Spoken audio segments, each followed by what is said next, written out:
Welcome to the Narcissist Slayers podcast with your hosts, Hope Jay and Lynn Catalano. Every episode, we focus on recovery from narcissistic abuse. We talk about topics that we believe will help people to identify signs of abuse, learn strategies to cope, and most importantly, how to heal and move forward from narcissistic abuse. We are both survivors of narcissistic abuse ourselves, lawyers, and one of us is an author. Well, thank you, Hope. My book, Wrecking Ball Relationships, How to Identify, Live With, or Leave the Narcissist in Your Life, is available in many places, including my website, lynncatalano.com. Because we have been in your shoes, we know how difficult this journey can be. That is why I founded the Center for Hope of Western New York, a nonprofit organization which provides education, support, and advocacy for survivors of narcissistic abuse. You can find out more about the Center for Hope at centerforhopewny.org, and all donations are gratefully welcomed and tax exempt. Please follow us on X and Instagram at NarcSlayersPod, and also on Facebook, TikTok, LinkedIn, Spotify, and YouTube, the Narcissist Slayers Podcast. You can also email us directly with your questions at narcslayers@centerforhopewny.org. Welcome back to the Narcissist Slayers. I'm your co-host, Hope Jay. And I'm your co-host, Lynn Catalano. And today, Lynn and I have decided that we are going to go back to the basics. For anybody who listens to our podcast, you all know that every month we focus on a topic related to narcissistic abuse. And our last 3 podcasts, we have interviewed very interesting people, and we've had a great time interviewing them. And we hope that everybody that listens also found the information to be helpful and informative. But today we decided we were going to kind of circle back to the beginning. And, for people who are just tuning in, or for people who, kind of need a refresher, we're going to talk about what I like to call narcissistic abuse 101. Excellent. I think that sometimes, you and I are so steeped in all concepts of narcissistic abuse that sometimes we talk about them very casually, and we I don't want to use the word assume, but we just go along with the fact that people understand everything that we're saying. And perhaps there are some topics that we need to talk about a little bit more. And I think this is a great opportunity. Yeah, it's funny that you say that, because I feel like when it comes to narcissistic abuse, there's kind of a language. I call it narc speak.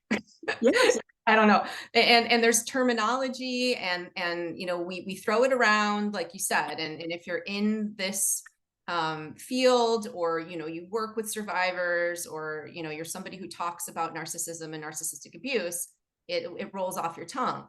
But if you're a new person that's just tuning in and you're learning about this stuff, yeah. I mean, I remember when I first started researching, I didn't know what any of these things meant.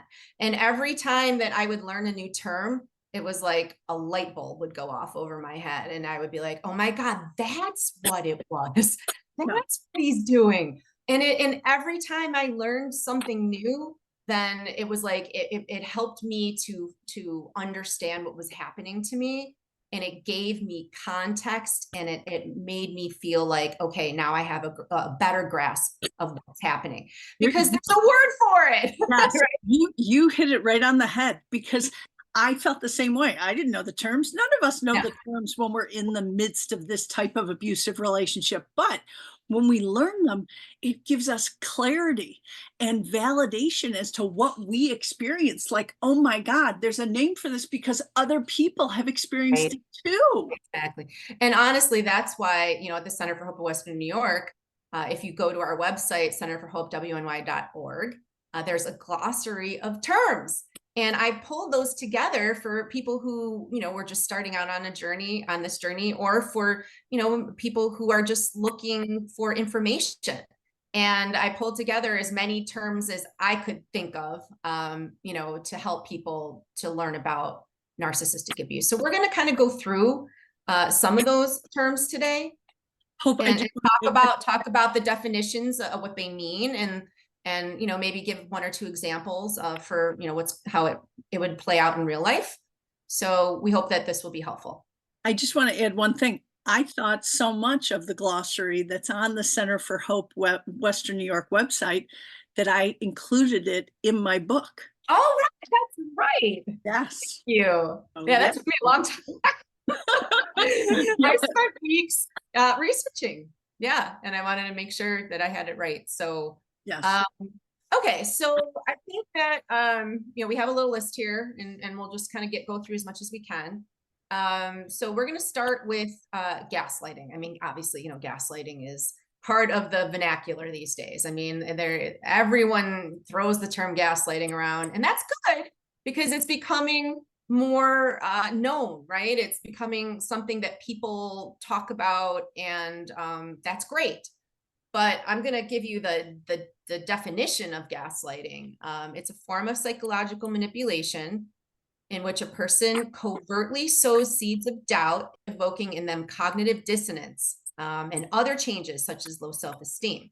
Using denial, misdirection, contradiction, misinformation, gaslighting involves attempts to destabilize the victim and delegitimize the victim's beliefs. It is such a powerfully toxic thing to do to somebody. Instances can range from the denial by an abuser that previous abusive incidents occurred to the staging of bizarre events by the abuser with the intention of disorienting the victim. Now, I mean, everyone I think is familiar with that movie. Yes. And I believe it's in black and white, and it's where the term gaslighting was coined, right? Right. So in that film, a wealthy woman gets involved with a narcissistic abuser, a predator, a con artist, yeah, and he wants to steal all her money, and in order to do that, he marries her and then makes her think that she's losing her mind so that he can commit her to a psychiatric facility and take all her money and run. And he does that. One of the examples of how he does that is, this is back before there was electricity. There's the candles that are on the wall, and he dims them, off and on, and she sees it happening, and she asks him what's going on, and he's like, "What are you talking about? That's not happening." So that's where the term gaslighting came from. It's from the film. Anyone who hasn't seen it, watch it. I actually did watch it because I wanted to see what it was all about. But I think, if we could talk about, I know we've had a whole podcast on gaslighting. Gaslighting is more or less the go-to abusive technique that narcissists love to use. So, Lynn, do you have any examples or things that you want to add? I have an example that I like to use when people don't understand what it means. Oftentimes, and this is not male or female roles. They're interchangeable. Either one can be the narcissist. We know that. So if you were out together and you saw your girlfriend, boyfriend, partner, whomever, flirting with someone else, maybe you might say to them, I didn't like it when you were flirting with that person. And your partner would gaslight you by saying something like, I don't know what you're talking about. I wasn't flirting. Maybe you have something wrong. Maybe you had too much to drink. Maybe you should talk to someone. Exactly. So, and gaslighting often also involves things like projection and blame shifting and all that kind of stuff. But yeah, that's a really great example. So then what happens is you start to doubt your reality. And that's what gaslighting is all about. I'll give you an example of something that happened to me. And this is just so strange. It's so weird, but these narcissists, they tend to like focus in on things that have an emotion, you have an emotional kind of, connection to, or, something that's important to you, and they know it. And then they do things to, cause you to feel destabilized and, that kind of thing. So when I was breaking up with my narcissist, I had my wedding album from my marriage. It wasn't with him, but I had my wedding album, and it was in my closet. And he had left the home. And when I was starting to pack up my things and I went in my closet, my wedding album wasn't there. And I was like, what the, because I mean, it's a heavy thing. It's not something that I would, first of all, I wasn't looking at it, you know, it was just something that I had kept in my closet and safe. And so I got like, I was really confused. I'm like, where, like, did I move it? Did I, you know, and this is exactly what they want you to do. Right. So you know, I'm searching all around and, you know, I'm in such a horrible mind space at this point because of everything else that was going on. I kind of had forgotten about it for a period of time. And then when I had gone down into the basement, maybe like a month later, because I was just like trying to grab some stuff from the basement, the wedding album was like in a corner in the basement. And he had done like a whole bunch of other things. But one of the things that he did was he moved my wedding album, took it out of my closet.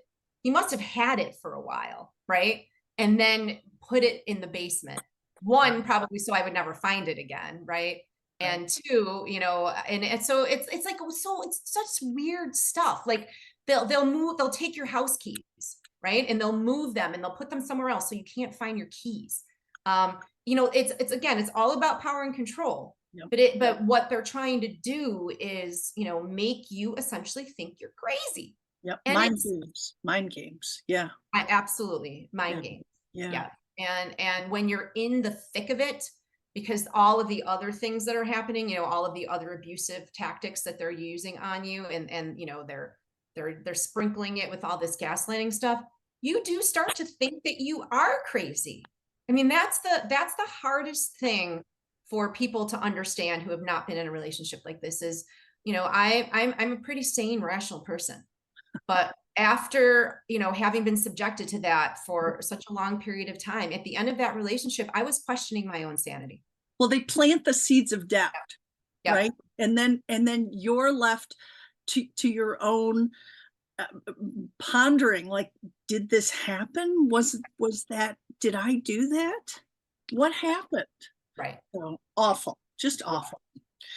So another term that we talk about a lot, and I know we actually did do a podcast on this, but I think it's still important. And I think that people need to know about trauma bonds or trauma bonding.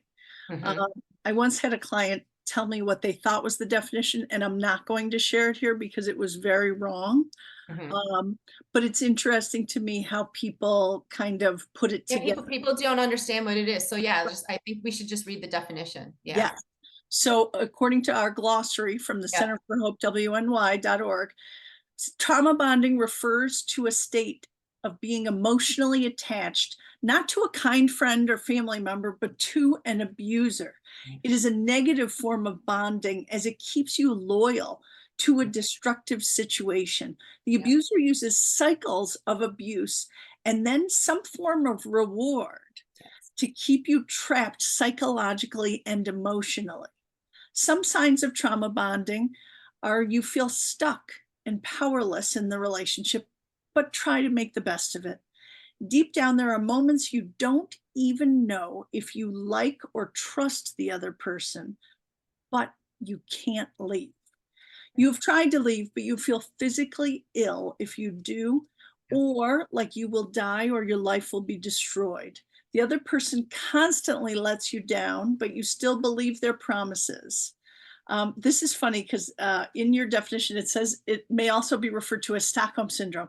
So the term trauma bonds didn't even come out until 1997. Mm-hmm. Before that, the closest term was Stockholm Syndrome, which is where you fall in love with your captor.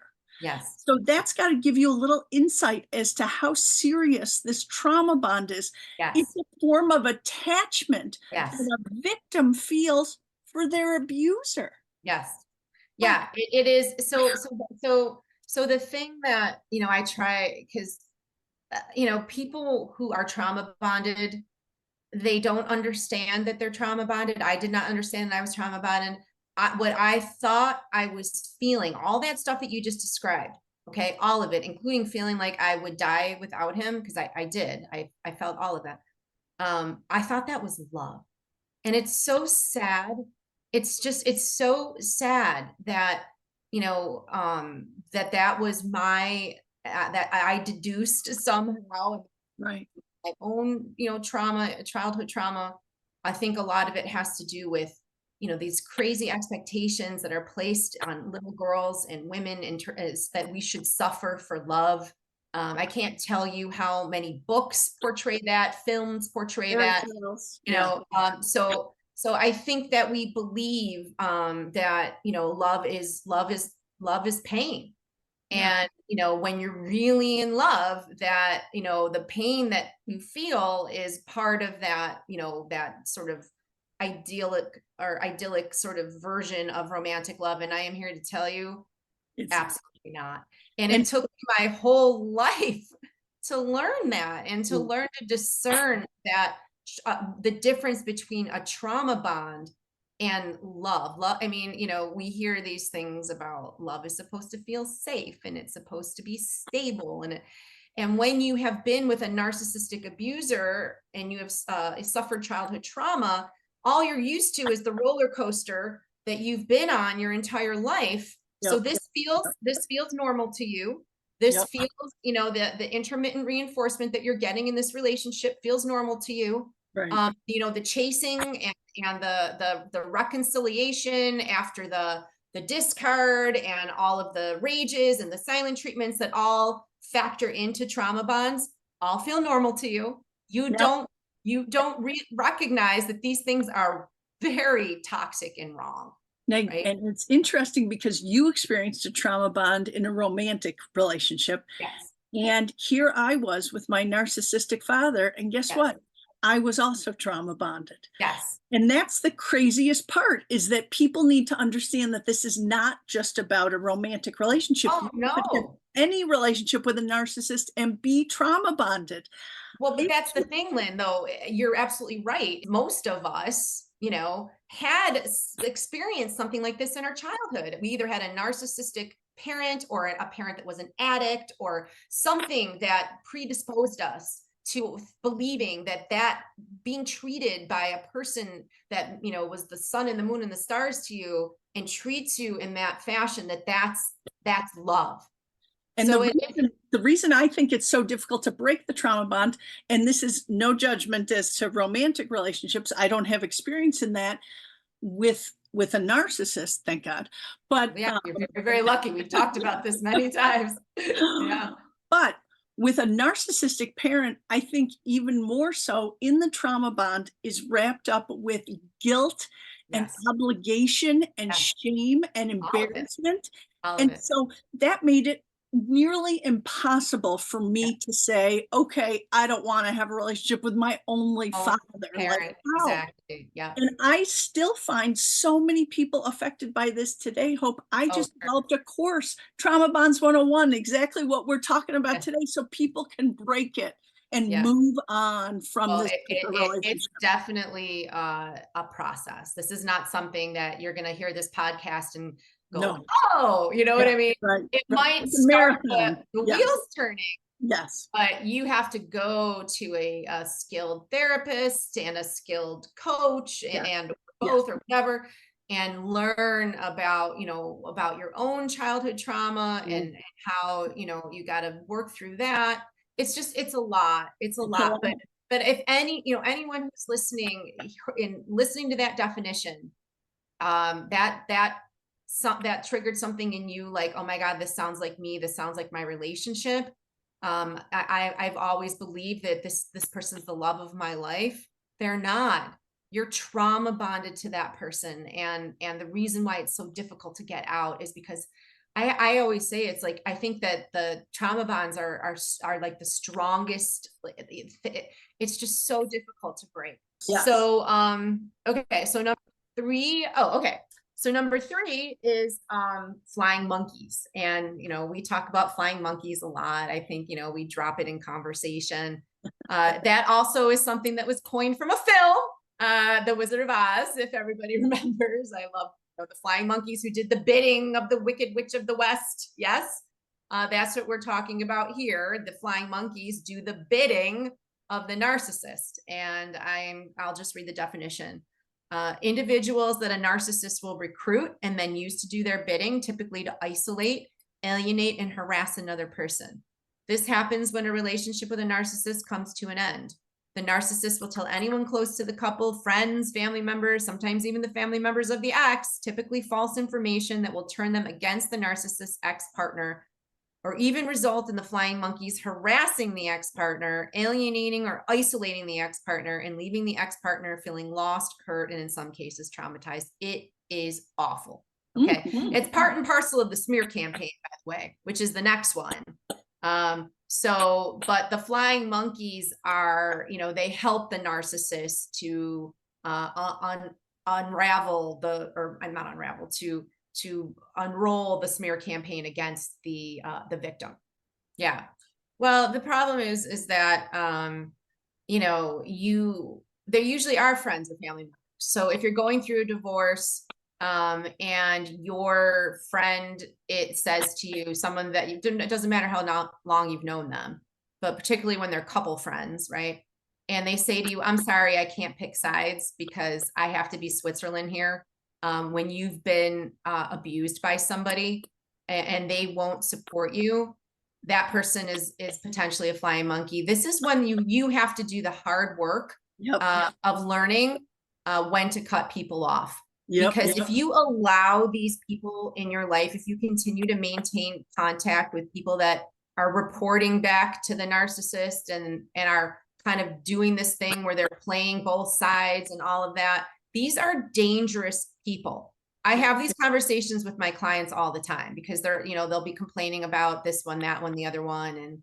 And I always tell them, and I know it's easier said than done, but if you feel that, that person, regardless of who they are in your life, but if they don't validate your reality, if they're not supporting you through the breakup, if they can't see the narcissist as an abusive person and they're defending him or defending his actions or telling you, doing the same stuff, gaslighting you, telling you you're too sensitive, telling you that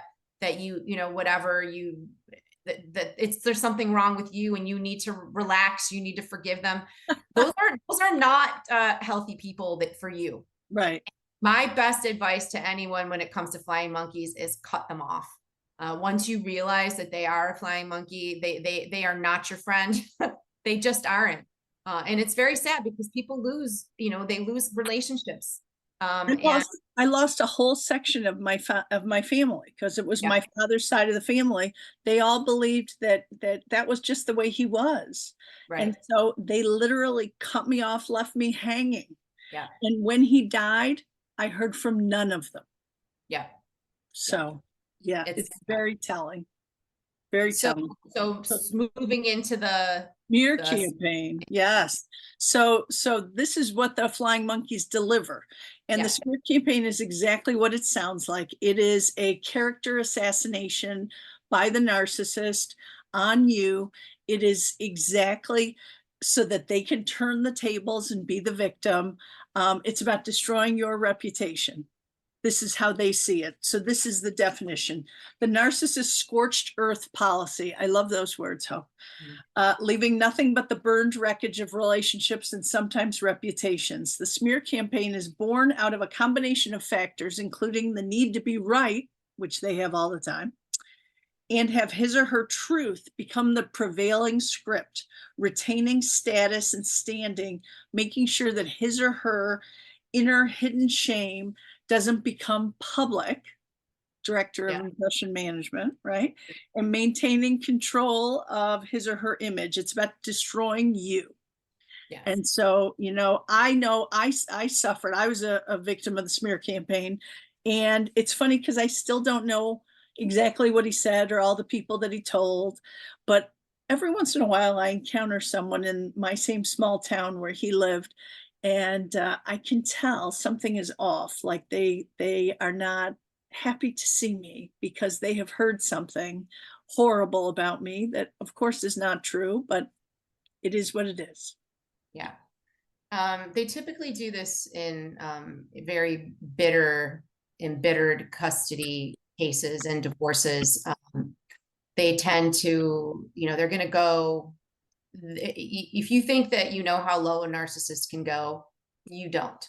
Wow. Because they will like scorched earth is exactly what they will do. They will come at you with both barrels And, anything and everything that, they learned about you during the relationship that they saved up, in their evil little minds, is when the breakup happens. It's almost like, that they were doing that in a calculated way so that they will have this information to then destroy you with.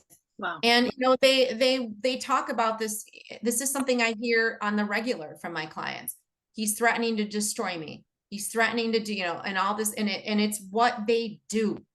Okay. It's just what they do, which is one of the reasons why, we started the Center for Hope, because, we understand that people are terrified to leave these relationships because of, the potential for the smear campaign. And I will tell you that I know of, I don't want to get into people's personal business, but I know of a couple of people who had a smear campaign launched against them that destroyed them. They ended up losing their job.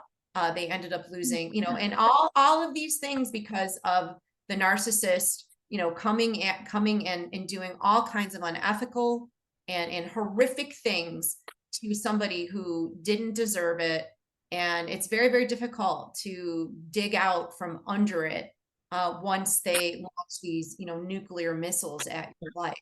Yeah. So it's really important, we can't stop it entirely, but we can try to control the narrative. If we can get, we don't want to ever be in a place with a narcissist where we're reacting. That's really when you're on the defensive end of this. It's definitely a much better way to approach a divorce or a contested custody case with somebody like this is to be on the offense, meaning we're going to create the narrative. We're going to try and control it from the beginning. Of course, they're going to come back and say whatever they come back and say, but it's very, very difficult. And that's why somebody going through a divorce or a contested custody case with a narcissist really needs a lot of support. Yeah. Because they're coming at you. They're coming at you personally. They're coming at your character. Yeah. They're trying to hurt you. Yeah. And that's how you're dealing with somebody disordered, because most people, even in a divorce or a relationship ends, everybody's sad, everybody's angry, everyone's upset in their own way. But most of us are not going to then, come after the other person with both barrels. That's how you're dealing with a disordered person. If they try and take you out. Yeah. Okay. And I have experienced this in my own life, as you know. Yeah. So that's how Yep. If you can't walk away from something gracefully, you're going to have your own feelings and your own opinions. But if you feel like you need to come in and destroy somebody's character or reputation. Nope. Yeah. Nope. Well, Hope, if our listeners enjoyed this, because we only got to give them, 4 terms today, but if they enjoyed this, please let us know. Send us an email. Our email is narcSlayers@centerforhopewny.org. So please send us an email. Hit us up at our email. You can follow us on Instagram. You can follow us on X. You can follow us on Facebook. LinkedIn. Yes. Comment on the podcast. Yes. Let us know what you like.